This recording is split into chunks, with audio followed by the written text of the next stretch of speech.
In this video, I'm going to walk you through the time clock functionality, which allows employees to clock in for a shift and provide details about what they did during their time.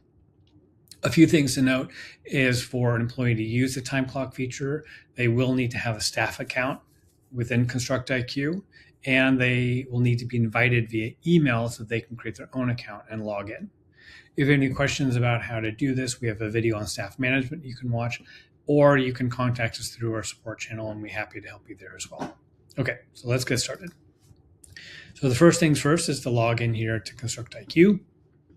And what I'm showing you here is an admin view in which you can see a bunch of projects and time cards.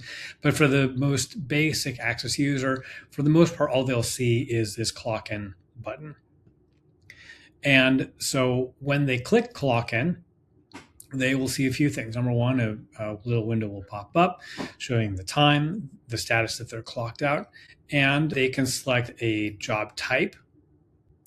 So in this case, I'll click office, as well as a particular project. Now, you can also ask them to select the line item, but you don't have to.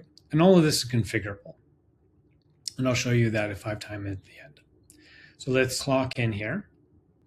And you can see that the employee is successfully clocked in, that the status has been updated, and the total hours are now ticking up. And you can see that I'm currently on a shift for Reading Rainbow, and I'm doing office type work. Now, let's say you need to stay on shift, but just switch the job that you're doing. So the way you accomplish that is through split shift. And this will allow you to close your current shift and immediately open up a new one. So I'll click split shift. Any notes about what I performed can be added here. I can report any injuries and add any attachments, which can be files or photos, what have you, and add them here to the attachments. So when I submit this, I can then start a new shift. So I'm going to do office work for a different project. Let's say it's the someday renovation. And I can also, again, specify a line item if I want, but I'm not required to. And we'll split this shift. Now you can see that a second shift has been created. I've been working for 2 minutes and 5 seconds, and everything is well. So I'm getting tired. I want to take a break. So click start break.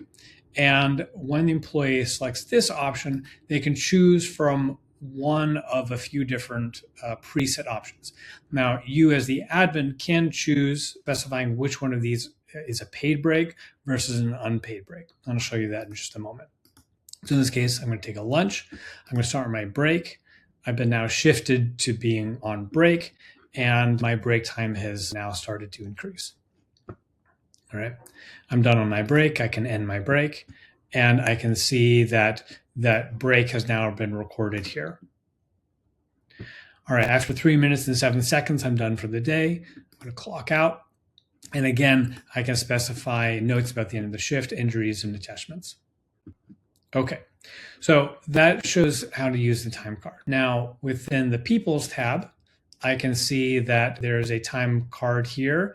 I was logged in as Frank Dunhill, and you can see that there's a duration of 4 minutes was clocked. If I want to see or edit the details on this, I can go in here as an admin and make these changes, but as an employee without admin privileges, I will not be able to do this.